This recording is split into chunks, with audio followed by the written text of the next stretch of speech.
Recording in progress. जी sir, बहुत बहुत धन्यवाद अजय जी। बहुत अच्छा आपने अच्छा। हनुमान चालीसा का पाठ सुनाया। तो अब हम अपनी क्लास का प्रारंभ करते हैं। देखिए, आज हम लाल किताब की जो है एक कार्यशाला कर रहे हैं, वर्कशॉप है ये, जिसमें कुछ लोग काफी बैठे हुए हैं जो मेरे से सीख भी चुके हैं। तो मैं ये अक्सर 15 दिन में एक बार संडे को करता ही रहता हूँ, जिसमें कि जो लोग मेरे से पढ़ चुके हैं उनके सवाल जवाब कोई रह गए हों तो वो भी हो जाते हैं, और थोड़ा सा बेसिक चीजें भी नई नई बता देता हूँ मैं इस क्लास के अंदर। तो आज मैं बताना चाहूंगा, ये लाल किताब जो है रूपचंद जोशी जी द्वारा लिखी गई थी। इन्होंने जो है 5 किताबें लिखी हैं। थोड़ा जानकारी के लिए मैं बता दूं आप लोगों को, 5 ग्रंथ लिखे थे इन्होंने। एक लिखा इन्होंने लाल किताब के फरमान 1939 में। दूसरा लिखा इन्होंने लाल किताब के अरमान 1940 में। तीसरा लिखा इन्होंने लाल किताब, तीसरा हिस्सा गुटका, एक छोटी सी गुटका होता था जेब में रखने का, छोटी छोटी बुकें होती थी ना, गुटका आता है, डिक्शनरी की भी छोटी छोटी आती है। तो एक गुटका लिखा था जो जेब में आदमी रख के घूम सके, उसमें से देख सके। ये 1941 में किया था। फिर है इनकी एक किताब लाल किताब तरमीम शुदा 1942 में। फिर इन्होंने लिखी इल्म सामुद्रिक की बुनियाद 1952 में। ये 5 किताबें इन्होंने लिखी हैं, जिसमें लाल किताब के हस्तरेखा भी आ जाता है, सामुद्रिक ज्ञान भी आ जाता है, कुंडली भी लाल किताब की आ जाती है, ये सारी चीजें आ जाती हैं। तो थोड़ा सा मैं आपको ये बता दूं कि लाल किताब की कुंडली कैसे बनती है। जो लाल किताब की कुंडली है, इसको बनाने के लिए ये जो इधर लगी हुई है स्क्रीन दिख रही है गुप्ता जी मेरी आपको? जी जी, ठीक है, हाँ, दिख ये रही जो है। कुंडली बनी है ये नॉर्मल वैदिक से बनी है, जिस तरह से अपन सॉफ्टवेयर से बनाते हैं, ये बनी हुई है। जब लाल किताब में इसको कन्वर्ट करते हैं तो सबसे पहला क्या काम करते हैं, 1 नंबर से स्टार्ट करते हैं। यहाँ जैसे देखिए वृश्चिक राशि है, लग्न में वृश्चिक राशि आई है वैदिक के हिसाब से। और यहाँ पर अगर हम देखें लाल किताब के अंदर, तो ये मेष लग्न है। तो यहाँ पर लग्न बदल जाती है, 1 नंबर से स्टार्ट होती है। इसे 1 से लेके 12 तक काल पुरुष कुंडली भी हम लोग कहते हैं वैदिक के अंदर। जो काल पुरुष कुंडली होती है, उसी के हिसाब से लाल किताब कुंडली का पूरा प्रोडक्शन होता है और पूरी डिटेल होती है। तो कोई भी राशि हो वैदिक के अंदर, तो जब लाल किताब की कुंडली बनेगी हमेशा 1 नंबर ही उसका लगन होगा। उसी प्रकार से 1 2 3 4 इस तरह से 12 के 12 भाव में आएंगे। तो ये रहती है लाल किताब कुंडली का बनाने का तरीका। लेकिन ग्रह जो हैं जहां हैं वो वहीं रहेंगे। जैसे कि आप ये देख रहे हैं वैदिक की जो कुंडली आपको दिख रही है, इसके अंदर शनि लग्न में बैठा हुआ है। तो यहां भी शनि लग्न में ही आएगा। इस तरह से 1 नंबर आएगा, लेकिन ग्रह वहीं के वहीं रहेंगे। अब राहु पंचम में है तो यहाँ राहु आएगा पंचम में। गुरु छठे में है तो गुरु ही आएगा छठे में। चंद्रमा सप्तम भाव में है तो सप्तम भाव में आएगा। और इधर नवम भाव में आपका देखिए बुध और शुक्र है, यहाँ बुध और शुक्र आएंगे। सूर्य मंगल इसके 10म भाव में। भाव के अनुसार जितने भी ग्रह जैसे रखे हुए हैं वैसे के वैसे ही रखे जाएंगे। यहाँ पर केतु इसका 11वें भाव में, ये इनके ग्रह हैं। तो ये लाल किताब कुंडली बन गई। अगर लाल किताब कुंडली बनानी है तो वैदिक की कुंडली बनाइए, फिर कुंडली बना के 1 से लेके 12 तक राशियां लिख दीजिए, और जो ग्रह जैसे बैठे हैं वैसे के वैसे रख दीजिए, तो ये आपकी लाल किताब कुंडली तैयार हो। तो ये तरीका है लाल किताब कुंडली बनाने का। अब वैदिक और लाल किताब जैसे अभी डिस्कस चल रही थी उमा जी से, कि कंफ्यूजन रहता है साहब वैदिक के अंदर क्या है और लाल किताब के अंदर क्या है। कुछ चीजें ऐसी हैं जो लाल किताब में रूपचंद जोशी जी ने एक अलग से तरीके बताए गए हैं। जिस तरह से अंधी कुंडली, ये वैदिक में नहीं आती है। अंधे ग्रह, रतांत ग्रह, ये मैं थोड़े से आपको बता दूंगा, ये स्पेशलिस्ट ही है। बाकी तो क्या है, सारी वो चलती है आपकी वैदिक के हिसाब से, हिसाब किताब। ग्रह वही है जो वैदिक में रहते हैं, वही यहाँ रहते हैं। राशियां भी वही रहती हैं जो यहाँ होती हैं। बस ये है कि इनके ग्रह में कुछ चीजें रूपचंद जोशी जी ने अलग से दी है। जैसे कि उन्होंने बताया कि कुंडली के अंदर लाल किताब में अंधे ग्रह होते हैं। अब अंधे ग्रह कैसे देखेंगे?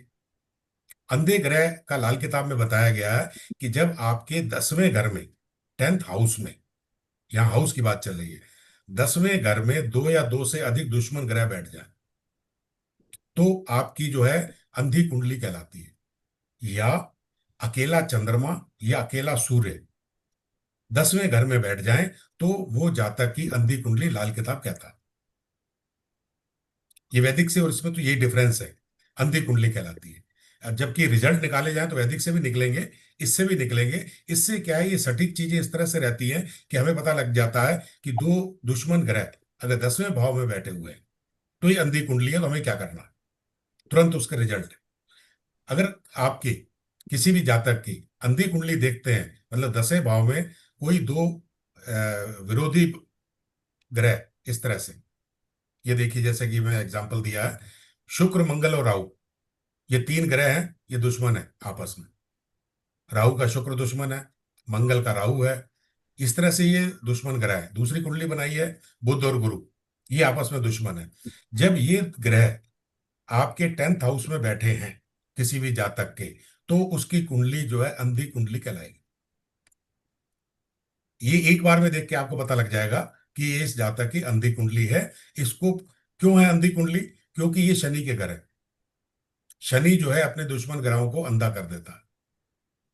जब दो ग्रह विरोधी बैठ जाते हैं तो उनको अंधा कर देता है। अंधा कर देता मतलब उनके फल नहीं आते। लाल किताब की भाषा थोड़ी अलग है, इसलिए हमें अलग लगता है। तो यहां पर जब दो ग्रह विरोधी होते हैं और बैठ जाए 10वें भाव में, तो हम इसे अंधी कुंडली कहते हैं। अब अंधी कुंडली है तो उसके लिए क्या किया जाए, आपको मैं उपाय भी बता देता हूं। तो लाल किताब कहती है कि यदि किसी की जातक की अंधी कुंडली है और 10वें भाव के हमें अच्छे फल नहीं मिल रहे हैं, दो विरोधी ग्रह बैठ गए हैं, तो उसके लिए उपाय क्या करना है? उसके लिए उपाय यह करना है कि 10 अंधों को एक जैसा भोजन खिलाएं। अगर आप 10 अंधों को एक जैसा भोजन साल में 3 बार खिलाते हैं, तो ये अंधी कुंडली के जो फल नहीं आ रहे वो फल आने लग जाते हैं। ये मेन चीज है इसका, अंधी कुंडली का। अब लाल किताब में इमीडिएट दिख जाता है, दो विरोधी ग्रह बैठे हैं 10वें भाव में, तुरंत उपाय दे दो, इसके फल इसको नहीं मिल रहा। तो 10 अंडों को खाना एक जैसा, एक जैसे का मतलब है कि आप पैकेट बना लीजिए जिसके अंदर जो एक पैकेट में है वही 10 पैकेट में पूरे होना चाहिए। और साल में 3 बार उनको अंधों को खिलाना है, किसी अंधा आश्रम में जाके या कहीं भी जहाँ 10 अंधे हों वहाँ 10 पैकेट ले जाइए और उनको खिला दीजिए। ये इसका अंधी कुंडली का तरीका है। हाँ उमा जी, आप कुछ पूछ रही हैं? हाँ सर, दो ग्रह आपने बताया, अगर दो ग्रह से ज्यादा हो, आपस में दुश्मन तीन हो, बता रहा हूँ ना, और दो या उसमें तीन। दोस्त ग्रह भी, हाँ, नहीं ये सर, बैठे हैं उसमें तीन। दोस्त ग्रह भी बैठे हों। हाँ, दो दुश्मन ग्रह जब भी हो, चाहे तीसरा दोस्त क्यों ना हो, हम्म। तब भी कोई मित्र ग्रह हो। अब जैसे जी। राहु है, शुक्र है, या कोई ऐसा ग्रह एक और आ जाए जो कि इनका मित्र हम्म। हो। लेकिन अंधी कुंडली तो बन गई ना आपकी, दो ग्रहों से ही अंधी कुंडली हो गई। दो विरोधी ग्रह अच्छा। बैठ गए तब अंधी कुंडली हो गई, तीन बैठ गए तब भी हो गई। चाहे वो कोई मित्र ग्रह भी आके बैठ जाए तीसरा, तो वो अंधी कुंडली कहलाएगी। जी। तो अंधी कुंडली, या फिर चंद्रमा अकेला बैठा हो तब भी अंधी कुंडली कहलाएगी, सूर्य अकेला बैठा हो तब भी अंधी कुंडली कहलाएगी। तब ये उपाय देना, ये चीज आप देख लेंगे तो आप 10 अंधों को खाना खिला दीजिए, तो ये फल जो है अच्छे आने लगेंगे। ये सर सिर्फ 10वें भाव के ही 10वें भाव का ही सिर्फ उपाय दसवें है? भाव, सिर्फ 10वें भाव की बात कर रहा हूँ, और किसी भाव में नहीं। जी सर। क्योंकि शनि का घर है वो, शनि का जी। पक्का घर है वो। इसीलिए वहां पर ये शनि जो है अंधा कर देता है विरोधी ग्रहों को, तो उनके फल मिलना कम हो जाते हैं। जब फल नहीं मिलते हैं तब हमें उसका उपाय करना पड़ता है। उपाय वही है कि 10 अंधों को खाना खिलाए। ये लाल किताब का उपाय है, शॉर्ट उपाय है, कोई बड़ा भारी उपाय नहीं है। और सर, ऐसा भी तो होता है ना कि उस ग्रह पर किसी की भी वो ग्रह जहाँ बैठा वहां पर उस पर किसी की भी दृष्टि ना हो, वो अलग चीज है। किसी भी दूसरे ग्रह की, वो अलग चीज है? वो अलग चीज है, वो सोया हुआ ग्रह कहलाता है। वो बता रहा हूं मैं अभी अच्छा। आपको। हाँ, उसको सोया जी हुआ जी। ग्रह कहते हैं। पहले जी। सोया हुआ घर बता देता हूं मैं आपको। सोया हुआ घर क्या होता है? जिस घर में किसी ग्रह की कोई दृष्टि ना आए, ऐसा भाव जिसमें किसी की दृष्टि नहीं आ रही और ना ही कोई ग्रह बैठा है, उस भाव को हम सोया हुआ घर कहते हैं। वो सोया हुआ है, उसको जगाना पड़ता है। तो अलग अलग भाव, अलग अलग ग्रह को जगाने के अलग अलग तरीके हैं। इसे कहते हैं सोया हुआ घर। अगर कोई कुंडली के अंदर ऐसा भाव है जिसके अंदर ना कोई ग्रह बैठा है और ना किसी ग्रह की दृष्टि आ रही है, तो उसको लाल किताब सोया हुआ घर कहती है। इसी तरह से सोया हुआ ग्रह आता है। सोया हुआ ग्रह जो होता है, अ, उसमें भी ऐसे ही रहता है कि किसी के ऊपर किसी ग्रह की दृष्टि नहीं होगी, ग्रह के ऊपर किसी ग्रह की दृष्टि ना हो, तो उसको सोया हुआ ग्रह कहते हैं। मतलब ग्रह बैठा है लेकिन दृष्टि किसी भी ग्रह की नहीं है, तो सोया ग्रह होता है, उसको भी जागृत करना पड़ता है। और एक होता है रतांत ग्रह। रतांत ग्रह क्या रहते हैं, ये दिन में तो जागृत होते हैं, लेकिन रात को जो है, सॉरी, रात को जो सो जाते हैं, हाँ दिन में जागृत रहते हैं, रात को सो जाते हैं। इसे आधा जागा हुआ और आधा सोया हुआ ग्रह कहते हैं। आधा जागा हुआ, आधा सोया हुआ। आपने देखा होगा दिन में आदमी बहुत एक्टिव रहता है, और जैसे ही रात हुई पीना खाना शुरू और वो सुस्त हो जाता, ढीला पड़ जाता, रात में उससे कोई काम नहीं होता। वो होता है रतांत ग्रह उसके उस कुंडली में। और रतांत ग्रह क्या होते हैं, आधा सोया आधा जागृत ग्रह। उसमें अगर चौथे भाव में सूर्य है और सप्तम भाव में शनि बैठा है, तो ये रतांत कुंडली कहलाती है। सूर्य और शनि, क्योंकि शनि की दृष्टि सूर्य पर पड़ रही है, 10वीं दृष्टि, तो सूर्य पीड़ित हो रहा है। तो इसलिए रात्रि में वो व्यक्ति कार्य नहीं कर पाता, लेकिन दिन में कार्य कर लेता। इसे कहते हैं रतांत ग्रह।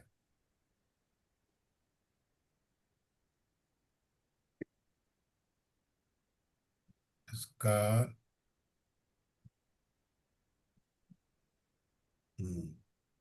रतांत ग्रह हो गया।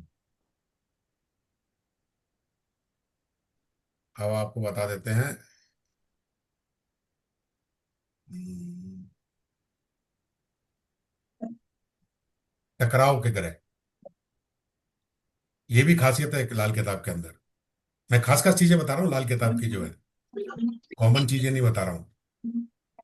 टकराव के ग्रह, इसमें क्या रहता है, यदि किसी भाव में कोई ग्रह बैठा हुआ है और अष्टम भाव में, वहां से जहां ग्रह बैठा है वहां से अष्टम, जैसे ये देखिए मंगल छठे भाव में, यहां से अष्टम गिनेंगे, 1 2 3 4 5 6 7 8।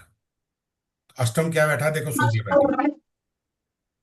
अगर छठे भाव में कोई ग्रह है और 8वें भाव में ग्रह है, तो छठा भाव का ग्रह 8वें भाव को टक्कर मारता है। इसे कहते हैं टकराव के ग्रह। चाहे वो मित्र हो, लेकिन उनके फल नहीं प्राप्त होते, उनसे आपस में मित्रता नहीं रहती, दुश्मनी होती। ये टकराव के ग्रह है कहीं भी। जैसे पंचम भाव में देखिए आप, पंचम भाव में गुरु बैठा है। गुरु का अष्टम भाव कौन सा है, शुक्र। ये 12वां भाव, 1 2 3 4 5 6 7 8। अब ये क्या है, गुरु जो है शुक्र के ऊपर टक्कर मार रहा है। जब गुरु शुक्र की टक्कर होगी, तो आपस में चाहे मित्र क्यों ना हो, तब भी ये विरोधाभास करेंगे, आपस में विरोध करेंगे, आपको अच्छे फल नहीं देंगे। ये होती है टक्कर के ग्रह, टकराव वाले ग्रह। ये लाल किताब की खासियतें हैं। अब ये सोया ग्रह की आप बात कर रहे थे, जिस ग्रह की दृष्टि में कोई ग्रह ना हो, वह खुद सोया हुआ ग्रह माना जाता है। आप पूछ रहे थे ना, वो था। जी सर। अब आ जाते हैं ग्रहों की कुर्बानियों के ऊपर। लाल किताब के अंदर है ये चीज, वैदिक में नहीं है। जो लाल किताब की खासियत है वही वही बता रहा हूं मैं आपको। सॉरी।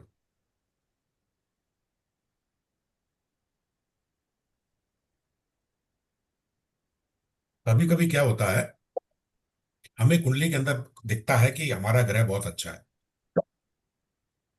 बहुत अच्छा दिखाई देता है, लेकिन वो अच्छे फल नहीं दे रहा उसके।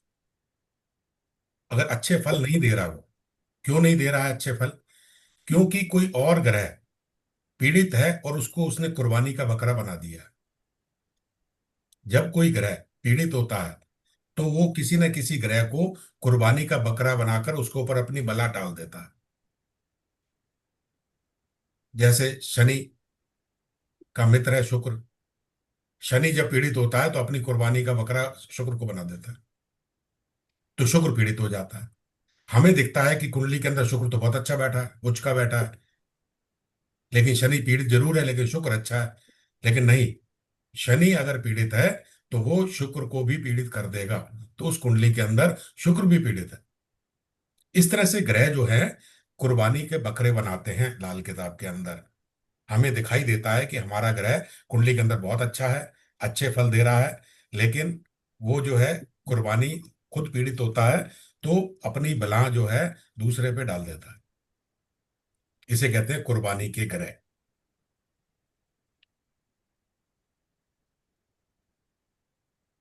अब शनि का है, शनि ग्रह ने अपने बचाव के लिए राहु केतु को रखा हुआ है, और जब पीड़ित होता है तो ये राहु केतु को रखा है। तो दोनों जो हैं शनि के चेले हैं, राहु और केतु। और जिनका बनावटी ग्रह कौन है? शुक्र। और ये शुक्र जो है शुक्र की कुर्बानी दे देता है। शनि खराब है तो शुक्र की कुर्बानी दिला देगा। ये प्रॉब्लम आ जाती है, चाहे कुंडली में शुक्र अच्छे प्रभाव दे रहा हो। और बुध की क्या है? शुक्र से मित्रता है। बुध भी जब पीड़ित होता है, ये भी क्या करता है? शुक्र को ऊपर अपनी बला डाल देता है। तो उसने शुक्र के लिए, बुध ने शुक्र के लिए रखा, शुक्र को रखा हुआ है अपने साथ। तो जब भी बुध पीड़ित होगा तो शुक्र पे उस पर कुर्बानी आ जाएगी, शुक्र फिर पीड़ित हो जाएगा। तो इस तरह से लाल किताब के अंदर कई ग्रह ऐसे हैं, जब वो खुद दिक्कत आती है उनके ऊपर, वो पीड़ित होते हैं तो दूसरों पे कुर्बानी कर देते हैं, कुर्बानी का बकरा बना देते हैं। वो ग्रह हमें अच्छा दिखता है, हम सोचते हैं कि हमारा ये ग्रह अच्छा है कुंडली के अंदर, लेकिन उसको कुर्बानी का बकरा बनाया गया है। और वो हमें जानकारी होना चाहिए कि कौन सा ग्रह किसे कुर्बानी का बकरा बना देता है। इस वजह से हमें अच्छे फल नहीं मिलते। अब ये थे आपके कुर्बानी के ग्रह। अब आपको बता देता हूं मैं, और मसनूई ग्रह। लाल किताब में मसनूई ग्रह भी बनते हैं, बनावटी ग्रह कहते हैं हम उसको। हाँ यार, आवाज बंद कर दीजिए, नहीं तो मैं म्यूट कर लीजिए आप लोग। एक मिनट, मैं म्यूट कर देता हूँ।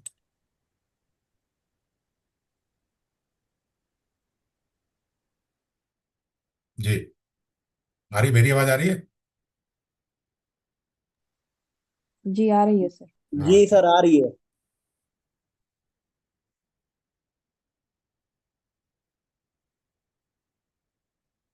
तो मैं बता रहा था मसनूई ग्रह। मसनूई ग्रह लाल किताब के अंदर ये भी खासियत है, ये आपको और किसी मेथड में नहीं मिलेंगे। मसनूई ग्रह में क्या रहता है? जब दो ग्रह आपस में मिलते हैं तो एक तीसरा बनावटी, मतलब नकली, नकली ग्रह बना देते हैं।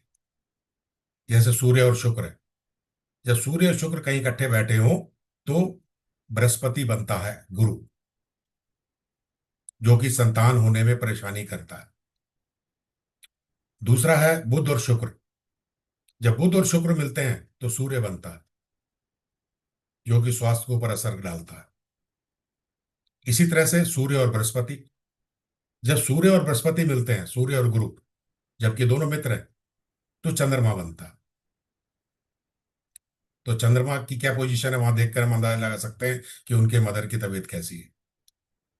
और जब राहु और केतु मिलते हैं तो शुक्र बनता है। भाई जैसे अभी बताया था मैंने कि शनि के, राहु और केतु दायां बायां हाथ है, मित्र हैं। अब राहु केतु मिलते हैं तो शुक्र। अब आप कहोगे कि राहु केतु कैसे मिल जाएंगे, ये तो कभी मिलते ही नहीं है। ये सवाल आएगा ना कि राहु केतु कभी मिलते ही नहीं। लाल किताब में वर्षफल कुंडली के अंदर राहु केतु मिलते हैं। लाल किताब में जब वर्षफल कुंडली बनाई जाती है, उसमें राहु केतु एक ही भाव में आते हैं। तो जब राहु केतु एक ही भाव में आ जाते हैं, तब उनका शुक्र खराब हो जाता है वर्षफल कुंडली। तो उस साल उनका शुक्र पीड़ित रहेगा। लाल किताब में ही मिलते हैं और कहीं नहीं मिलते हैं। अब आ जाता है सूर्य और बुध। सूर्य और बुध जब मिलेंगे तो मंगल नेक बनेगा, अच्छा मंगल। बुधादित्य योग कहते हैं वैदिक में। बुधादित्य योग है, इसका मतलब मंगल अच्छा है। मतलब सूर्य और बुध बैठे हैं एक साथ किसी भी भाव के अंदर, लाल किताब के अनुसार उसका मंगल अच्छा है, नेक मंगल वाला व्यक्ति है ये। और अगर सूर्य और शनि बैठ जाएं तो बद मंगल, बुरा मंगल जिसे कहते हैं। दो मंगल होते हैं लाल किताब में, एक नेक मंगल और एक बद मंगल। सूर्य बुध से नेक मंगल बनता है और सूर्य शनि से बद मंगल बनता है, जो कि लड़ाई झगड़े, क्रिमिनल, ये सारी स्थितियां पैदा करता है। जो नेक मंगल होता है वो उसके मांगलिक कार्य और भक्ति सब चीजें होती हैं। जैसे अभी अजय जी ने हनुमान चालीसा सुनाया कि नेक मंगल वाले लोग हैं। और बुरा मंगल होता है तो वो तो इस तरफ आता ही नहीं है एस्ट्रोलॉजी के अंदर। वो मारपीट, झगड़े, क्रिमिनल, सुपारी लेना, इस तरह के कार्य करता है। तो सूर्य शनि पितृदोष भी बनाते हैं, मंगल भी बद करते हैं। तो ये था सूर्य शनि का। अब और बता देता हूं मैं आपको।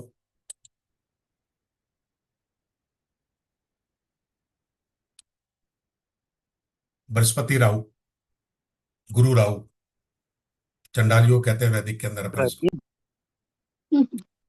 इससे क्या बनता है? बृहस्पति और राहु से बुध बनता है। मान सम्मान, बुद्धि का कार्य। और अगला है शुक्र और बृहस्पति, गुरु शुक्र। शनि बनता है केतु जैसा, और मंगल और बुध मिलते हैं तो शनि बनता है राहु जैसा, मंदा।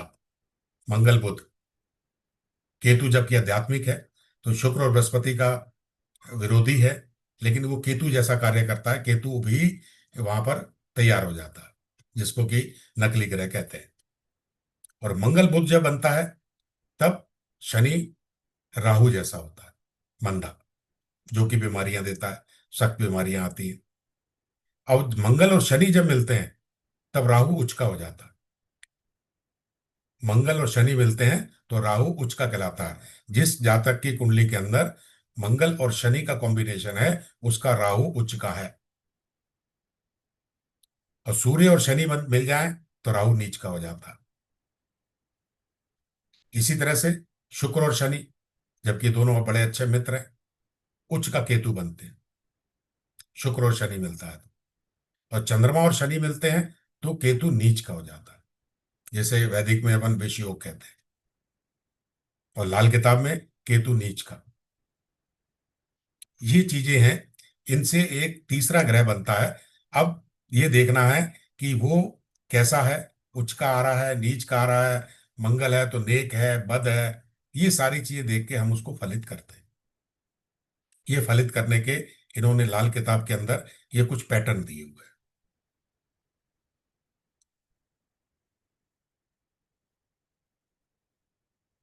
अब आपको बता देते हैं। और ऋण भार, एक पक्के घर और बता देता हूं मैं आपको। लाल किताब के हिसाब से, वैसे तो वैदिक के हिसाब से भी यही है करीब करीब, लाल किताब से हिसाब से ये घर इनके पक्के घर होते हैं। सूर्य लग्न में,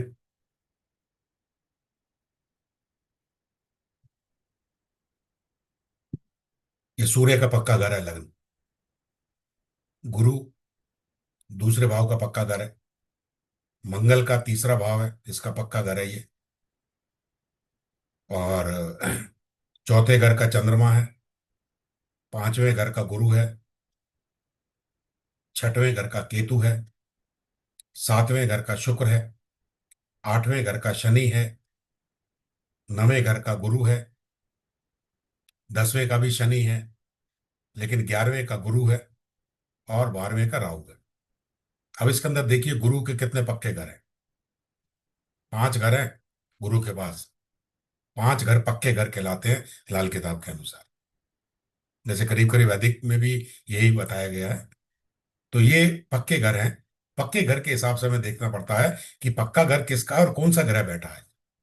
मान लीजिए ये पक्का घर है इसका सूर्य का, यहाँ राहु आके बैठ जाए तो क्या होगा? सूर्य पीड़ित हो जाएगा, क्योंकि सूर्य का पक्का घर है ये। दूसरे घर में राहु बैठ जाए तो गुरु पीड़ित हो जाएगा, क्योंकि गुरु का घर है वो। गुरु के घर में राहु आके बैठ गया है। इस तरह से हमें पक्के घर का, राशि का और ग्रहों का, तीनों का सामंजस्य बिठाल कर इसकी प्रोटेक्शन करना होता है। अब कौन से कौन मालिक है इस घर का, कौन सी राशि आ गई, और कौन सा ग्रह बैठा है, ये तीन चीजें होती हैं। याद करने का एक सामान्य तरीका बता देता हूं आपको। ये जैसे कि आप समझ लीजिए 12 प्लॉट है। ये 12 प्लॉट जो हैं, ये इन ग्रहों ने खरीद रखे हैं। ये मालिक कौन है? ये, जैसे ये वाले प्लॉट का नंबर 1 प्लॉट का मालिक सूर्य है, नंबर 2 के प्लॉट का मालिक गुरु है, नंबर 3 प्लॉट का मालिक मंगल है। इस तरह से इन्होंने ये परचेज कर रखे हैं, इसके मालिक ही हैं। अब इसके ऊपर क्या होगा? मकान बनाया जाएगा। एक कॉलोनी है, 12 प्लॉट हो गए, जमीनें खरीद ली ग्रहों ने। इस जमीनें खरीदने के बाद में इसके ऊपर मकान बना। जो मकान बना उसे राशि कहते हैं। जिस ग्रह ने मकान बनाया वो उसकी राशि है। जैसे ये एक है, एक मतलब मंगल। ये जमीन के ऊपर मंगल ने अपना मकान बना लिया। सूर्य का जमीन, मंगल ने मकान बनाया। इसी तरह से दूसरे का देखिए, गुरु की जमीन, इसके अंदर शुक्र ने मकान बना लिया। अब तीसरी चीज आती है, रह कौन रहा है? ग्रह खुद भी रह सकता है और अपना मकान किराए से भी दे सकता है। इससे हम प्रिडिक्शन करने में हमें बड़ी सहायता मिलती है। मान लीजिए ये सूर्य है, इसकी जमीन थी, मंगल ने मकान बना लिया, और रहने कौन आ गया? राहु। अब क्या हुआ? तकलीफ आ गई, मालिक मकान को भी तकलीफ आ गई, जिसकी जमीन है उसको भी तकलीफ आ गई, किसको रख लिया हमने। तो ये चीजें देखकर हम इसका प्रोडक्शन करते हैं। अगर कोई अच्छा ग्रह आ गया तो वो बहुत अच्छा है, मालिक मकान भी खुश, जमीन वाला भी खुश, जिसने मकान बनाया वो भी खुश, और ग्रह भी उसका मित्र है, कोई दिक्कत नहीं, तो फल अच्छे मिलेंगे। और जहां उल्टा सीधा काम हुआ, दुश्मन ग्रह कहीं बैठ गए और ये मैचिंग नहीं बनी, वो फल खराब देना शुरू कर देते हैं। ये लाल किताब के नियम है। अब आ जाते हैं इसके अंदर खासियत, ऋण। ये सब खासियतें लाल किताब की खासियतें बता रहा हूं मैं। ये और कहीं नहीं मिलेगी आपको, सिर्फ लाल किताब में मिलेंगी ये चीजें। अब कभी जब व्यक्ति पैदा होता है तो अपने पिछले जन्म से कुछ ना कुछ ऋण लेके आता है। वो ऋण स्त्री का भी हो सकता है, स्वयं का भी हो सकता है, पिता का भी हो सकता है, पत्नी का भी हो सकता है, बच्चों का भी हो सकता है, किसी ना किसी का ऋण, ईश्वर का भी ऋण हो सकता है। तो कुछ ना कुछ भार लेकर आता है। हर कुंडली के अंदर एक ना एक चीज इसकी मिलेगी ज्यादातर। तो कुछ ना कुछ जब लेके आता है तो कैसे पहचाने अच्छा है कि बुरा है? तो वो चीज को देखकर फिर उसके हम उपाय करते हैं। मान लीजिए कोई व्यक्ति पैदा हुआ, स्त्री ऋण लेकर आया, तो उसको कैसे देखेंगे कुंडली के अंदर? जब उसकी कुंडली के अंदर शुक्र ग्रह पीड़ित हो तो स्त्री ऋण होता है। वो कैसे पीड़ित होता है? कुंडली के दूसरे या सातवें खाने में सूर्य, चंद्र या राहु हो तो स्त्री ऋण होता है। कुंडली के दूसरे और सातवें, दूसरा और सातवां खाना किसका है? शुक्र का। शुक्र मालिक है उसका। 2 नंबर रहता है दूसरे खाने में, शुक्र स्वामी है उसका। सातवें में 7 नंबर है, शुक्र स्वामी है। जब इनके ये दो स्वामी हैं और इन भावों के ऊपर जब सूर्य, चंद्र या राहु हो तो स्त्री ऋण से ग्रसित होता है। आपको मैं दिखा देता हूं। अ, ये स्त्री ऋण की कुंडली, ये देखिए 3 कुंडली बनी है। दूसरे भाव में सूर्य बैठा है, सातवें भाव में सूर्य बैठा है, या दूसरे में बैठे या सातवें में बैठे। इसी प्रकार राहु दूसरे में हो या सातवें भाव में, इसी प्रकार चंद्रमा हो दूसरे में या सप्तम भाव में। अगर ये स्थिति आपको मिलती है आपकी कुंडली के अंदर या किसी जातक की कुंडली के अंदर, तो मान लीजिए उसको स्त्री ऋण है। अब स्त्री ऋण से छुटकारा कैसे पाना है? मतलब पिछले जन्म में उसने स्त्री से कोई ऋण लिया है, या स्त्री को परेशान किया है, या स्त्री को घर से निकाला है, किसी न किसी स्त्री के साथ दुर्व्यवहार किया है, तो उसके ऊपर स्त्री ऋण बन जाता है।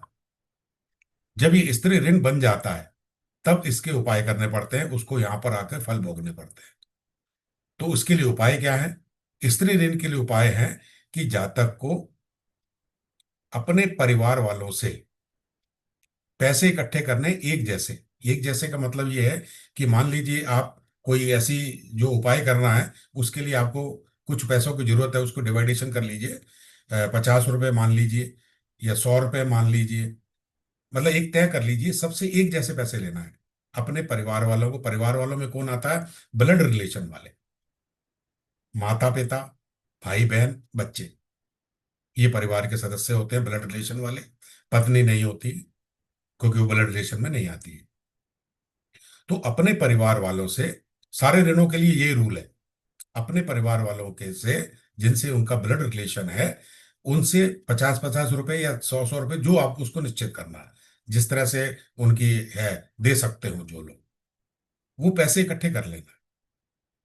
पैसे इकट्ठे करके उससे घास खरीद के 100 गायों को घास खिलानी है, स्त्री ऋण वाले को। सबसे एक जैसा पैसा इकट्ठा कर लेना। एक जैसा इकट्ठा पैसा करके उसकी घास लेकर किसी गौशाला में चले जाए, वहां 100 गायें आराम से मिल जाती हैं, घास खरीद ले और 100 गायों को घास खिला दे, तो उसका स्त्री ऋण दूर हो जाता है। ये लाल किताब का उपाय है। और हाँ, कभी कभी क्या होता है, कुछ रिश्तेदार ऐसे होते हैं जिनसे हम पैसे मांग नहीं सकते, या हमारी बनती नहीं है। मान लीजिए भाई से नहीं बनती, अब उससे 50 रुपये मांग ही नहीं सकते, तो क्या करें? या वो देगा नहीं, मांगने गए तो उसने मना कर दिया, तब क्या करें? अगर आपके परिवार के सदस्य जितने हैं उनकी लिस्ट बना लीजिए, जो लगे आपको कि ये आदमी पैसा नहीं देगा, उसके 10 गुना पैसे आप मिला दीजिए, 10 टाइम्स। मान लीजिए 50 रुपये आपने रखे हैं कि सबसे लेना है, तो जो व्यक्ति नहीं देने वाला उसके नाम से 500 रुपये आप उसमें मिलाकर और उसकी घास खरीद कर गौशाला में 100 गायों को खिला दीजिए। ये है आपका स्त्री ऋण। और बता देता हूं मैं आपको, एक निर्दयी ऋण होता है। ये आता है शनि के दूषित होने से। शनि जब दूषित होता है, मतलब खराब होता है, तब व्यक्ति के ऊपर निर्दयी ऋण आता है। निर्दयी ऋण कैसे बनता है? यदि पूर्व जन्म में आपने किसी जीव की हत्या की हो, या किसी से संपत्ति धोखे से हड़प ली हो, तब ये बनता है। या रास्ते में कोई कुआं हो, उसको ढककर आपने मकान बना लिया हो, या किसी बांझ स्त्री से संपत्ति लेकर अपने मकान बना लिया हो।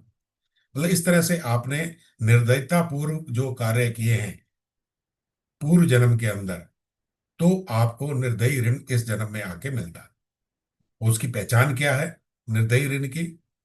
कुंडली के अंदर 10वें या 11वें भाव में सूर्य, चंद्र या मंगल हो। 10th हाउस में अगर सूर्य या फिर चंद्रमा या मंगल हो, तीनों में से कोई एक हो, तब आपके ऊपर निर्दयी ऋण होता है। और निर्दयी ऋण के लिए क्या करना है आपको? इसके लक्षण भी बताए गए हैं। लक्षण क्या होते हैं? ऐसे जातक को जब वो मकान बनाने लगता है तो बरसात होना शुरू हो जाती है, बच्चों को पुलिस परेशान करती है, ये इंडिकेशन है। तो आप समझ लीजिए इसकी कुंडली में निर्दयी ऋण है। तो कुंडली में देखेंगे तो या तो 10वें घर में सूर्य होगा, या चंद्रमा होगा, या फिर मंगल होगा। अब ये निर्दयी ऋण कैसे कुंडली बनती है ये देख लीजिए। ऐसे होती है, शनि के घर है 10-11, इसमें सूर्य है, इसमें चंद्रमा है या मंगल है, ये निर्दयी ऋण की कुंडली बनती है। इस तरह से ग्रह बैठे होंगे। तो इसमें भी वैसे ही करना है उपाय। अपने परिवार वालों से, जो ब्लड रिलेशन वालों से है, एक निश्चित अमाउंट के पैसे ले लेना है। जो नहीं दे उसके 10 गुना स्वयं मिला देना है। और मजदूरों को खाना खिलाना, जो मजदूर होते हैं उनको खाना खिलाना। तो उनको अगर खाना खिलाएंगे तो आपको ये निर्दयी ऋण से छुटकारा मिल जाएगा।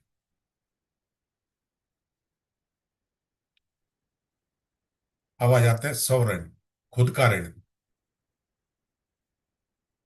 जब व्यक्ति अपना फर्ज नहीं निभाता, मतलब जो परिवार के अंदर रह रहा है, अपना फर्ज नहीं निभाया उसने, तो उसको स्वर्ण हो जाता है। जो मतलब पिता की सेवा करनी है, बहनों का कन्यादान वगैरह, ये वो सारी चीजें जो भी रहती हैं, उसके जो फर्ज हैं वो अगर नहीं निभाता तो उसको स्वयं का ऋण हो जाता।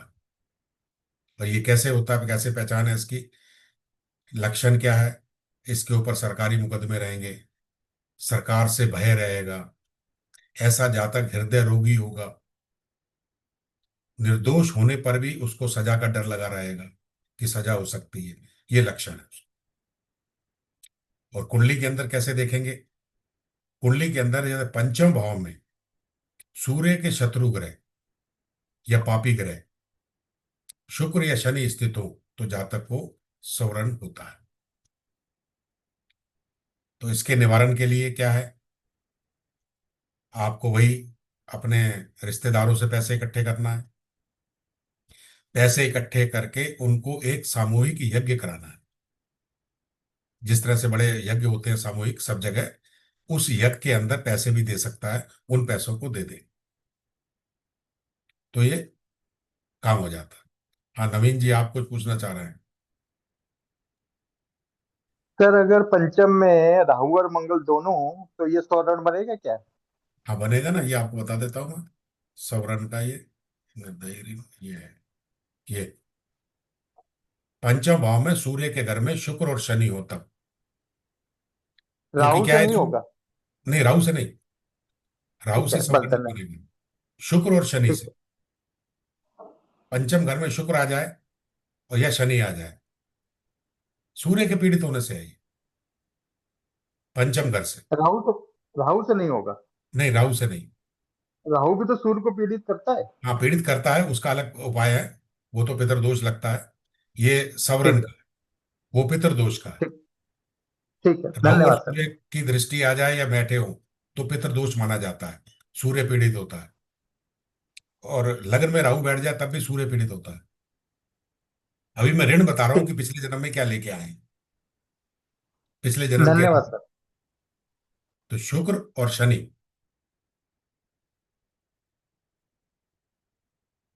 ये पंचम भाव में बैठ जाएं, क्योंकि ये सूर्य का घर है, तब जो है ये स्थिति पैदा होती है। तो इसके लिए आपको बताया उपाय, कोई हवन हो रहा हो, कहीं यज्ञ हो रहा हो, बड़ा सामूहिक यज्ञ होते हैं ना, उसके अंदर आप पैसे दे दीजिए। ये सारे अपने परिवारजनों से, अपने ब्लड रिलेशन वालों से पैसे इकट्ठे करके आप उनको दे सकते हैं। ठीक है, और आपको बता देते हैं, सब ऋण हो गया। मातृ ऋण, एक माता का ऋण भी होता है, 8-10 ऋण है ये। माता का ऋण तब आता है जब चंद्रमा पीड़ित होता है। जब चंद्रमा पीड़ित होगा तो माता का ऋण हो जाता है, मतलब ये कि माता के साथ आपने पिछले जन्म में कुछ दुर्व्यवहार किया है, जिसकी वजह से आपको इस बार मातृ ऋण मिला है। उनका सुख दुख में साथ नहीं दिया, या माता को घर से निकाल दिया, मतलब आपकी वजह से माता पीड़ित रही, तब आपको मातृ ऋण हो जाता है। और इसके लिए क्या है कि यदि चौथे भाव में केतु हो तो जातक मातृ ऋण से ग्रसित होता, फोर्थ हाउस। इसके लिए है ये, ऐसे कुंडली आएगी केतु बैठा हो तो ये मातृ ऋण होगा। तो इसके लिए क्या करना है अपने को उपाय,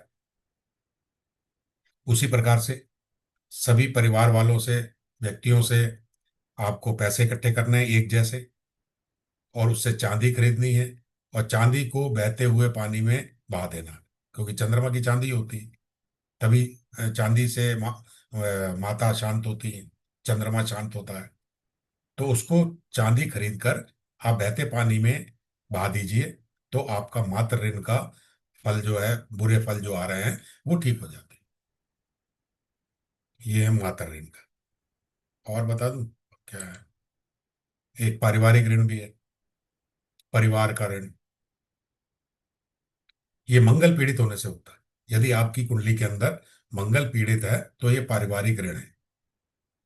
पहले और 8वें घर में मंगल के शत्रु ग्रह बुध या केतु हो तो ऐसे जातक को पारिवारिक ऋण होता है। किसमें? पहले और 8वें, मंगल का घर है, तो मंगल के घर के अंदर उसके शत्रु ग्रह बुध या केतु बैठ जाए, तब आपको ये प्रॉब्लम आती है। कुंडली दिखा देता हूं मैं, इस तरह से, ये दोनों मंगल के घर है, इसमें बुध बैठ जाए या अष्टम भाव में बुध बैठ जाए या केतु लग्न में बैठ जाए या अष्टम भाव में बैठ जाए, तो ये परिवार का ऋण है। तो आपने पारिवारिक प्रॉब्लम कुछ की है जिसकी वजह से आपको पारिवारिक ऋण हुआ है। इसके लक्षण ये होते हैं कि आपके लोगों से दुश्मनी हो जाती है, सुख साधनों का नाश हो जाता है, कोई ना कोई प्रॉब्लम आपको घर में पारिवारिक प्रॉब्लम होती रहती है। तो ये ऐसे जातक को पारिवारिक ऋण होता है। तो उसके लिए क्या करना है उपाय? यदि आपको या किसी जातक को पारिवारिक ऋण है तो उसी प्रकार से जैसे मैंने पहले बताया, पैसे इकट्ठे कर ले, धन इकट्ठा कर ले सबसे एक जैसा, और उसको किसी डॉक्टर या चैरिटेबल डिस्पेंसरी में गरीबों के इलाज के लिए पैसे दे दे, या दवाइयां खरीद के दे दे फ्री में बांटने के लिए। दवाइयां खरीद के दे दे, किसी चैरिटेबल ट्रस्ट रहती है वो फ्री में दवाइयां बांटते हैं, उनको दवाइयां लेकर दे दें आप, तो आपका जो पारिवारिक ऋण है वो ठीक हो जाए। तो ये मैंने आपको ऋण बताए, ये सारी चीजें बताई। और कोई आपका सवाल हो? ये खास चीजें हैं लाल किताब की, ये और किसी में नहीं है, ना आपको वैदिक में मिलेंगी, ना आपको केपी में मिलेंगी, ना आपको किसी सिस्टम में मिलेंगी। ये आपको सिर्फ लाल किताब के अंदर ही मिलेगी। तो आपको अगर ये चीजें जानकारी मिल जाती है तो आप इमीडिएट देख कर उनको बता सकते हैं। जैसे कि पहले भाव में अगर कोई शत्रु ग्रह बैठा है, बुध या केतु, तो समझ जाइए उसको पारिवारिक ऋण है, तो पारिवारिक ऋण के उपाय दे दीजिए। गुप्ता जी समझ में आ रहा है? आपने तो पढ़ा है, पढ़ाया है आपको। आप एक्चुअली मैं रिवीजन नहीं कर पाया था, मेरा रिवीजन हाँ हो रहा है। हाँ, वही रिवीजन करा रहा हूँ। जिन लोगों ने पढ़ा है मुझसे, जी जी। उनको जी मैं जी। रिवीजन करा रहा हूँ। बाकी जो नए लोग हैं उनको कुछ जानकारी मिलेगी, इसी के लिए आज ये सारा वेबिनार रखा था। और कोई किसी का प्रश्न हो तो पूछ सकता है। मेन मेन चीजें तो मैंने काफी बता दी हैं आप लोगों को। गुरुजी थोड़ा सा कम समझ में आया, थोड़ा सा और क्लियर करो, मतलब कुछ कम बैठी है बात माइंड में। थोड़ा सा नया था ना मेरे लिए ये विषय, लाल किताब। हैं? मेरे लिए ये विषय थोड़ा सा नया था ना लाल किताब, हाँ तो हाँ, इसलिए कुछ भाई कम देखिए, आया है समझ। हाँ, बिल्कुल सही कह रहे हैं आप नवीन जी। नवीन जी बोल रहे हैं ना? अजय अजय। हाँ, तो आप जो कह रहे हैं वो बात आपकी बिल्कुल सही है। ये चीजें इतनी जल्दी समझ में नहीं आती। ये गुप्ता जी बैठे हैं, वो पढ़ चुके हैं मुझसे लाल किताब, पूरा यहाँ कोर्स पूरे कर 11 चुके कोर्स हैं, था। फिर भी या इनको याद नहीं है। ये भूल जाती है चीज, समझ जी में एक बार में नहीं आती। ये समझ में कब आती है? जब आप प्रैक्टिस करते हैं, जब बार बार इसको पढ़ते हैं। मैंने तो एक बार बता दिया, लेकिन एक बार बताने से ये चीजें याद नहीं होंगी, ना ही समझ में आएंगी, क्योंकि लाल किताब थोड़ी सी टिपिकल है। इसके जो सूत्र हैं थोड़े से टिपिकल हैं, और ये आप प्रैक्टिस करेंगे, इसको तरीके से सीखेंगे, तब आपको आने लगेगी। बार बार करनी पड़ती है। मैंने ये वेबिनार इसीलिए रखा है, मेनली मैंने अपने स्टूडेंट और भी जो लोग आना चाहें उनके लिए रखा है, कि इनका रिवीजन हो जाए, जिनको मैं पढ़ा चुका हूँ। ये उमा जी बैठी हैं, इनको मैं पढ़ा चुका हूँ, फिर भी भूल जाती है। गुप्ता हमने जी 11 दिन बैठी हमने 11 दिन कोर्स किया था जी पूरा।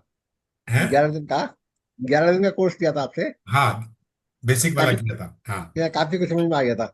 हाँ, तो उससे समझ में आता है। ये मतलब वेबिनार तो एक होता है ये चीजें बताने के लिए कि लाल किताब के अंदर ये चीजें हैं, इन्हें आप सीखेंगे तो आपको प्रोडक्शन करने में बड़ी सहूलियत होगी, आसानी होगी। इसके सटीक उपाय हैं, ऐसे उपाय हैं कि आप 2 मिनट में आप उसको उपाय दे देंगे तो आपको काफी बेनिफिट मिलेगा। ये सारी चीजें इसके अंदर लाल किताब के अंदर चीजें हैं। सर एक चीज पूछूं क्या?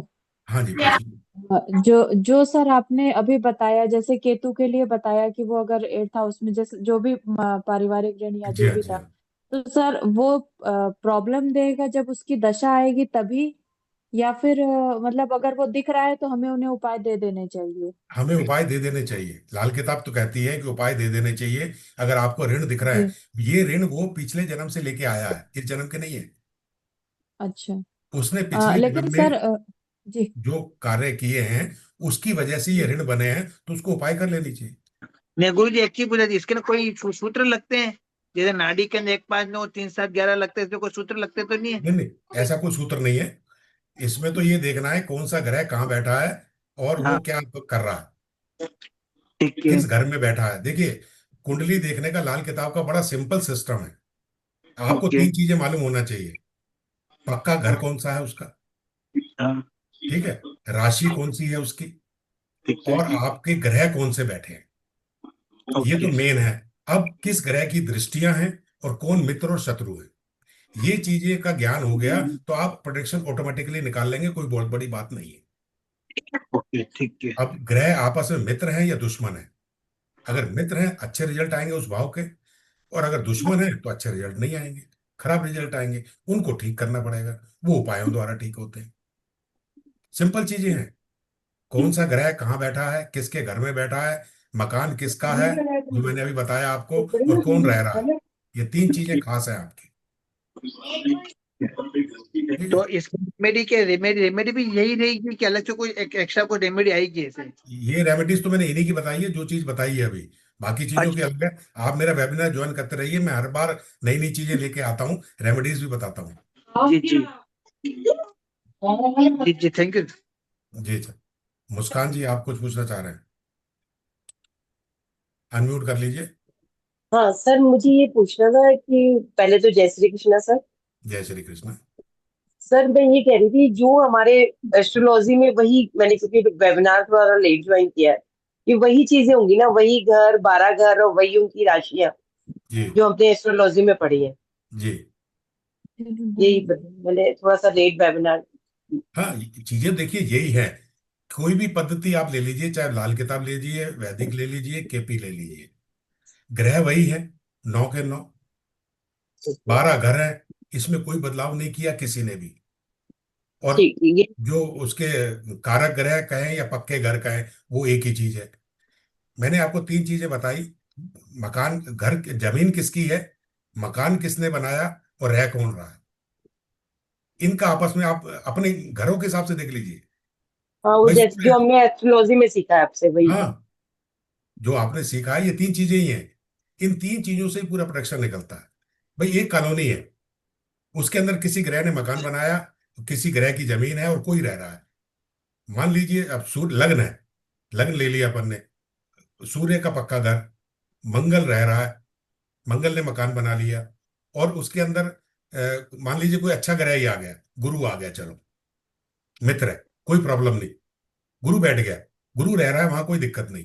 अब लेकिन उसके सामने, हमारे घर के सामने एक मकान है, उसके अंदर राहु रह रहा है, हाँ, फिर वो प्रॉब्लम करेगा सूट के साथ। प्रॉब्लम करेगा कि नहीं करेगा। बिल्कुल बिल्कुल सर। हमारे घर के सामने रह रहा है वो, मतलब उसकी दृष्टि हम पे पड़ रही है, इसलिए दृष्टियां देखते हैं। सामने रहेगा तो हमें ही प्रॉब्लम करेगा, वहां भी प्रॉब्लम करेगा जहां बैठा है। और अब सामने वाला घर ज्यादा प्रॉब्लम करता है। सामने वाले सबसे ज्यादा करेगा, 100% करता है, पूर्ण दृष्टि होती है वो। मुझे एक ही पूछा था, लाल किताब में ऐसे ऐसा कुछ है तो नहीं, कोई कोई कोई डरा के रखता है आपको, लाल पेन और लाल कुछ डायरी नहीं। ऐसा? अब देखिए, अब लाल किताब का बता दूं, लाल किताब क्यों है, ये आपको बता देता हूं मैं। जब रूपचंद जोशी जी ने किताब लिखी थी, और जब ये वो लिख लाल रहे, एक। तो उस समय बही खाते जो चलते थे उसका जिलद जो है लाल रंग की होती थी। अकाउंटेंट अच्छा। बही खाते होते थे ना, आज भी लाल ही चलती है। तो हम्म। ये उन्होंने कहा है, ये व्यक्ति का बही खाता है, लाल किताब जो है इंसान का बही खाता है, इसलिए इसका कवर लाल होना चाहिए, इसलिए वो लाल किताब नाम पड़ा। ओके। कोई डरावना थोड़ी है उसमें कुछ। लाल किताब इसलिए नाम पड़ा कि ये इंसानों का बही खाता है। वो अकाउंटेंट जो होते हैं उनका बही खाता होता है, उसकी भी लाल जिलद होती है। यही चलते थे पहले, अब तो खैर कंप्यूटर आ गए हैं, ऑनलाइन हो गया, तो अब वो खाते नहीं है, उस समय वही खाते चलते थे। हाँ। तो ये हिसाब किताब है, उर्दू में बोलते हैं व्यक्ति का हिसाब किताब, इसलिए लाल किताब बनी, लाल रंग का कवर था उसका। ठीक है। आगे समझ में आपको लाल किताब की कैसे हुई, कोई ऐसा डरावना कुछ नहीं है इसमें। इसके कोई नियम नियम तो कुछ नहीं रखने पड़े ऐसे, नियम में ऐसा? कैसा नियम मतलब। मतलब ला के तो जो व्यक्ति करता है तो उसको कोई नियम रखना है, ऐसा कोई नियम, कोई ऐसा नियम का अब भी कोई देखिए, ऐसा? एस्ट्रोलॉजर के अपने नियम तो होते ही होते हैं, मैं आपको बताऊं। हाँ। नियमों के अनुसार, चाहे वो वैदिक करो या लाल किताब करो या केपी करो, एस्ट्रोलॉजर हो तो नियमों का पालन तो करना पड़ेगा। ऐसा कोई खास नियम नहीं है कि आपको हाँ। लाल पेन रखना है या लाल रंग के कपड़े पहन रहा है या लाल ये करना है, ऐसा कुछ नहीं है। जो नियम अच्छा। एस्ट्रोलॉजर के होते हैं सबके लिए, वही नियम है। ठीक है। हाँ, देवानंद जी आप कुछ कह रहे हैं। हाँ नमस्ते सर। मैं बहुत देर से वेट कर रहा था सर। हाँ जी। सर आप बहुत अच्छी तरह से समझा रहे हैं सर, थैंक यू। मेरे को एक पुरानी बात पूछनी है सर कि मंगल यदि नीच का होके 7th हाउस में है हाँ तो उसका कोई उपाय कर सकते हैं क्या इस तरह से जैसे? जी हाँ, उसके उपाय ये है ना। देखिए, मंगल की चीजों को आप जो है 7th हाउस में बैठा है ना। जी। जी हाँ। तो मंगल कर्क की का, है, कर्क राशि का है। कर्क राशि का है। हाँ अच्छा, नीच खैर का लाल हो गया। किताब में तो वो तुला राशि का हो जाएगा। लाल किताब हाँ में जी। तुला राशि का हो जाएगा। लेकिन सप्तम सर। भाव में है तो थोड़ी दिक्कत जी। करेगा, पत्नी के साथ में मतभेद जी। बनेंगे, गुस्सा बढ़ाएगा, मांगलिक भी कहते हैं अपन इसको, गुस्सा ज्यादा जी। होता है। तो मंगल की शांति करानी होती है। वैदिक के हिसाब से तो मंगलनाथ की पूजा होती है उज्जैन के अंदर, मंगलनाथ का जी। मंदिर बना हुआ है, उसकी शांति करा सकते हैं। लाल किताब के हिसाब से मसूर की दाल का दान करें। मसूर की दाल लाल वाली जो होती है उसका दान करें, या रेवड़ियों को जल प्रवाह कर दें। रेवड़ी की। रेवड़ियों को जल प्रवाह कर दें, पानी में, ठीक बहती है। नदी में जल प्रवाह कर दें। या आपको बता दिया दो चीजें। जी। ये मंगल के उपाय, मसूर की दाल का दान। कितनी मात्रा में करें सर? मात्रा आपकी 700 ग्राम, 7 नंबर आएगा लाल किताब के हिसाब से। 700। जी हाँ, 700। ठीक है सर, थैंक यू। 400, ठीक है। उनके दिन होते हैं हर किसी ग्रह के, उन दिनों में ही उनकी उपाय किए जाते हैं। अ, देव जी, ये भी मंगलवार को आपको करना है, मंगलवार का उपाय मंगलवार को, मंगल का उपाय मंगलवार को, चंद्रमा का उपाय सोमवार को, बुध का उपाय बुधवार को, गुरु का उपाय गुरुवार को, शुक्र का उपाय शुक्रवार को, शनि का उपाय शनिवार को, और सूर्य का उपाय संडे को। ठीक। गुरुजी जी नमस्ते। नमस्कार। कोई उपाय बताइए जॉब जल्दी मिलने के लिए। जॉब के लिए? हाँ जल्दी मिलने के लिए। अच्छा, किस में है आपकी कुंडली के अंदर? 10th भाव की पोजीशन बताइए। सर 10th भाव में मून है सैटर्न के घर में, हाँ, 11th राशि। विष योग हो गया, इसीलिए आपको जॉब में थोड़ी प्रॉब्लम आ रही है, विष योग लगा हाँ हुआ बहुत बहुत बहुत सर, बहुत है। गुरुजी, कहाँ पर आएगी। भी ठीक से टिकती नहीं। हाँ, नहीं होगा, ये समस्या आपको आएंगी, क्योंकि विष योग बना हुआ है। आप उसके लिए उपाय करिए। उपाय मैं आपको बताता हूँ। शुक्रवार के दिन, सुनिएगा, शुक्रवार के दिन थोड़े हाँ से चावल ले लीजिए, 2-3 चम्मच चावल, ओके उसको एक कटोरी में रखकर उसमें दूध डाल दीजिए। ओके। ठीक है। हम्म अब ये भीगने के लिए रख दीजिए। दूसरे दिन शनिवार को ये भीगे हुए चावल निकाल लीजिए, चावल चावल, और हम्म कौओं को डालिए। ये ओके। काम हर शनिवार कीजिए। शुक्रवार को भिगो के गुरुजी, रख दिया। गुरुजी इधर कौवा मिलना बहुत मुश्किल है। कौओं के नाम से डाल दो जहां कौओं की आशा हो। जरूरी नहीं हम्म है कि कौए खाएं। वैसे कोशिश करो, अगर कौए हों तो अच्छी बात है, लेकिन हम्म कौओं के नाम से आप डाल सकते हैं। ओके, छोटे छोटे पक्षियां आते हैं वो खाएंगे शायद। आप तो डाल दीजिए कौओं के नाम से, कि हम्म मैं कौओं के नाम से डाल रही हूँ। ओके। यस, तो ये गुरुजी कितने फ्राइडेज करना? ये शनिवार के शनिवार करो, जब तक आपका काम नहीं बन जाता। ओके, ये थैंक यू। उपाय करिए, विष योग बना हुआ है, आपको हम्म दिक्कतें आ सकती है जॉब के अंदर आ जाएगी। बहुत बहुत बहुत। हाँ थैंक यू गुरुजी, थैंक यू। जी। और किसी का कोई सवाल हो तो पूछ लीजिए,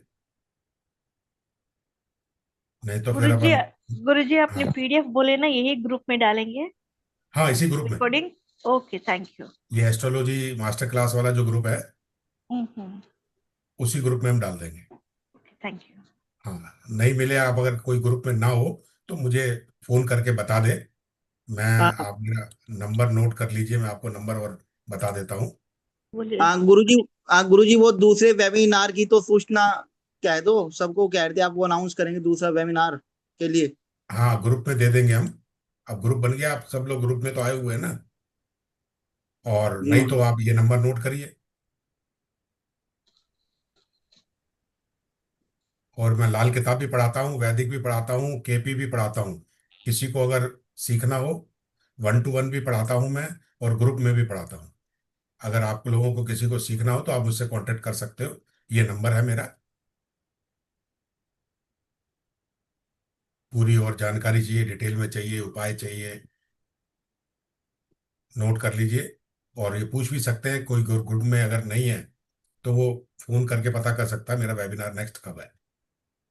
वैसे तो एक संडे छोड़ के ज्यादातर करता हूँ, लेकिन कभी काम आ जाता है तो उसको आगे पीछे भी कर देते हैं। सर ये जो आपकी बुक आई है इसमें फ्लिपकार्ट पे, जी, इसमें वही मतलब पूरी चीज हर चीज क्लियर नहीं है, मुझे बुक में कुछ समझ में नहीं आया। कौन सी बुक ली आपने? मैं जो आपकी अभी लॉन्च हुई थी थोड़े दिन पहले। नाम बताइए ना। एक मेरी सेकंड 8 सर, बुकें मैं लॉन्च हो चुकी हैं, 8। अच्छा, मैंने अभी फ्लिपकार्ट पे देखी थी, हाँ वैदिक हाँ, एस्ट्रोलॉजी वाली, वैदिक ज्योति ग्रह राशि और अच्छा। नक्षत्र वाली। हाँ, उसमें सिर्फ आपको वो मिलेंगे, ग्रह, राशि और नक्षत्र, 3 चीजें दी हैं उसमें। अच्छा बस बस 3 का तो वर्णन है उसमें पूरा। अच्छा 27 ये तो नक्षत्रों मेरे का पास पूरा वर्णन दिया मैंने, और ये, ग्रहों का वर्णन दिया और राशियों का वर्णन दिया, हाँ बेसिक ये चीजें तो बताई। मेरे, हाँ अच्छा ये तो मैंने आपसे जब पढ़ा था उसकी मेरे पास हाँ नोट्स हाँ, है, वही वही है, वही वही चीजें चीज हैं है उसमें। सर इसमें। 8 बुकें मेरी पब्लिश है। न्यूमरोलॉजी पर है मेरी बुकें, मोबाइल न्यूमरोलॉजी पर निम्नोलॉजी है। पे हिंदी में है सर? हैं? हिंदी में निम्नोलॉजी वाली? सब हिंदी में, हिंदी में सारी बुकें हिंदी में 8 की। आप उसका हिंदी निम्नोलॉजी वाली का भी मुझे वो लिंक अपने ग्रुप में डाल मैं दीजिएगा। मैं ग्रुप में सबकी लिंक डाल दूंगा, सब बुक्स की। ठीक है सर, ठीक है। अमेजोन और फ्लिपकार्ट दोनों पे अवेलेबल है। हाँ मैंने अमेजोन पे ही तो देखी थी तो मैंने हाँ, परचेज करी अभी तो। न्यूमरोलॉजी, मोबाइल न्यूमरोलॉजी, वैदिक, नक्षत्रों के बारे में ज्ञान, और आपका लाल किताब के ऊपर है, उसमें सारे उपाय दिए हुए लाल किताब के। जो अभी ऋण पूछ रहे थे, उस बुक के अंदर सारे ऋण दिए हुए हैं, सारी डिटेल दी हुई है, जो मैंने पढ़ाया है वो उसी बुक के अंदर भी है सब कुछ, लाल किताब। ठीक है सर, आप लिंक वो सारी वो डाल दीजिएगा तो मैं मैं। डाल दूंगा, ग्रुप में डाल दूंगा। ठीक है सर, ठीक है सर, ओके सर। ठीक है सर, नमस्कार, फिर मिलते हैं, ठीक है जी, मुलाकात करते हैं। नमस्कार। ग्रुप में थैंक यू बने सर, रहिएगा, थैंक यू।